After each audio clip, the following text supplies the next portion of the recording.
Assalamualaikum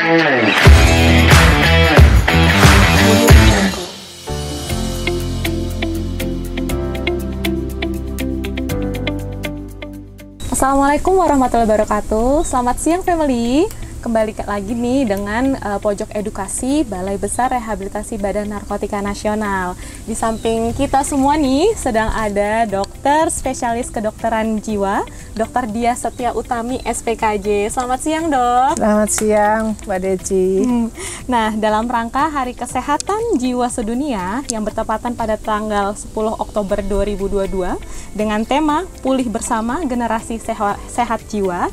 Pada kesempatan kali ini, kita akan banyak bertanya kepada Dr. Diah terkait ketergantungan narkotika dan juga hubungannya dengan kesehatan mental. Pertanyaan pertama adalah, apakah penggunaan narkotika dapat berimplikasi kepada gangguan mental penyalahguna? Dan mengapa para penyalahguna ini rentan terhadap gangguan mental? Bahwa gangguan penggunaan zat itu termasuk bagian dari gangguan kesehatan jiwa, ya, gangguan mental itu ada di dalam ICD, ya, International Cluster of Disease, dan juga ada di DSM-5, ya, Diagnostic and Statistical of Mental Disorders. Jadi implikasinya pasti jelas, dan ini bisa bolak-balik, ya, vice versa.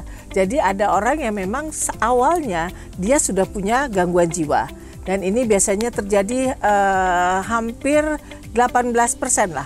Orang yang punya gangguan jiwa awalnya seperti skizofrenia atau gangguan jiwa bipolar, ya. Nah, itu dia 18% memiliki masalah dengan gangguan penggunaan nafsa, ya, gangguan penggunaan narkoba.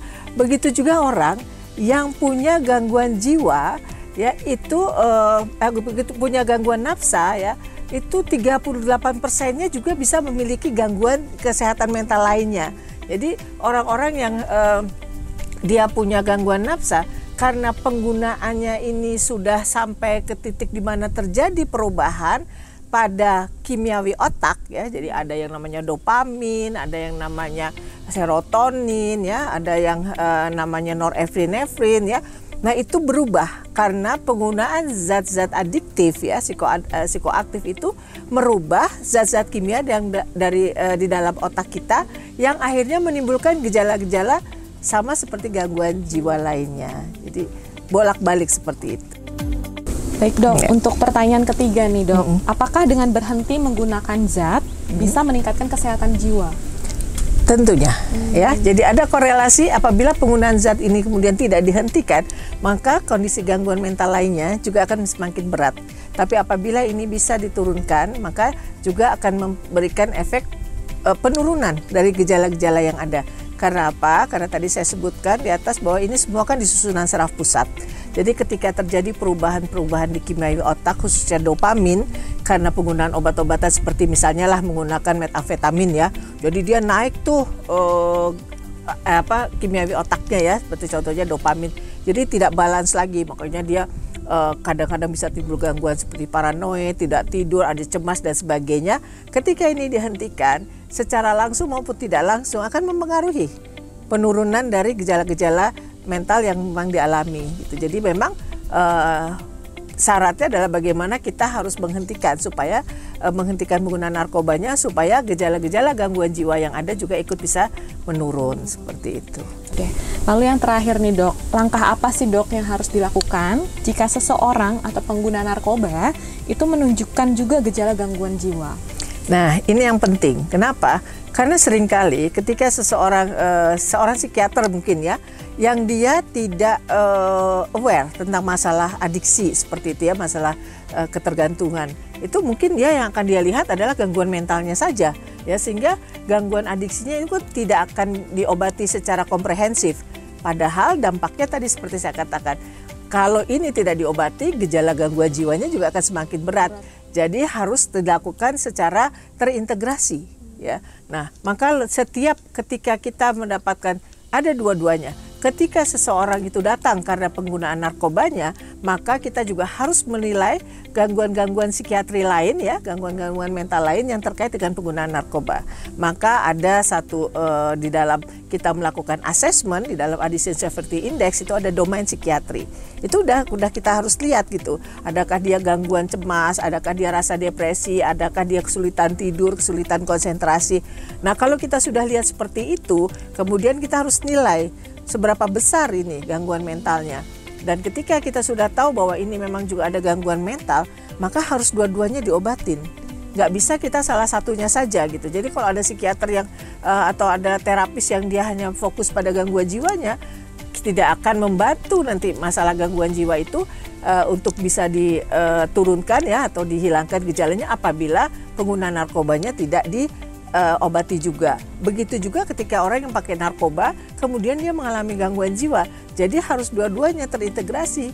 Jadi pengobatannya juga untuk gangguan narkobanya, tapi gangguan jiwanya juga harus kita obati supaya dua-duanya akan imbang ya, akan turun ya. Dengan itu ya insya Allah dua-duanya juga akan berkurang gejala-gejala itu, bahkan bisa dikatakan pulih lah dari gejala-gejala itu. Jadi masih bisa pulih ya dok ya? Masih bisa ya, masih bisa pulih. Jadi kita tahu bahwa dia tidak bisa sembuh ya total, tapi dia bisa recovery, bisa menuju kepulihan. Dan ketika dia sudah pulih, maka dia juga bisa produktif, bisa melakukan segala sesuatu. Maka kenapa di dalam Hari Kesehatan Jiwa Sedunia kali ini kita berharap bahwa kesehatan jiwa ini menjadi prioritas global untuk semuanya. Jadi salah satu yang kita sedang kejar adalah jangan sampai orang tuh stigma akhirnya nggak berani berobat, dua-duanya makin buruk, pakai narkobanya makin buruk, gangguan jiwanya juga makin berat, seperti itu.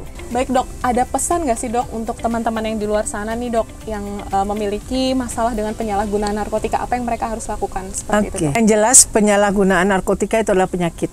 Yang kebetulan penyakit itu ada di otak. Yang namanya penyakit pasti bisa diobati. Dan salah satu pengobatan yang tepat untuk para pengguna narkotika atau narkoba adalah dengan rehabilitasi. Maka saya berharap bahwa mereka-mereka yang kebetulan punya masalah ya dengan masalah narkotika, datanglah ke pusat rehabilitasi ya. Contohnya di BNN lah, banyak rehabilitasi di BNN itu semua masih gratis ya. Dan juga di tempat-tempat lain ada yang bisa menyiapkan. Tapi itulah jalan satu-satunya yang terbaik untuk mereka supaya tidak menjadi buruk masalah narkobanya, juga tidak terkena gangguan jiwa yang lainnya. Jadi rehabilitasi adalah salah satu jalan yang tepat dan pemerintah sudah mendukung dana untuk program rehabilitasi tersebut. Jadi silakan datang ke rehabilitasi. Baik, terima kasih banyak Dokter Dia atas paparan yang luar biasa. Dari yang awalnya kita mungkin tidak tahu ya, apakah ada keterkaitan antara penyalahguna juga kesehatan mental, ternyata kita tahu bahwa memang semua itu ada keterkaitan ya dok ya. Semoga apa yang telah dipaparkan Dokter Dia ini bisa menjadi ilmu yang bermanfaat bagi teman-teman semua, bagi family-family semua. Dan terima kasih banyak, sekian dan wassalamualaikum warahmatullahi wabarakatuh.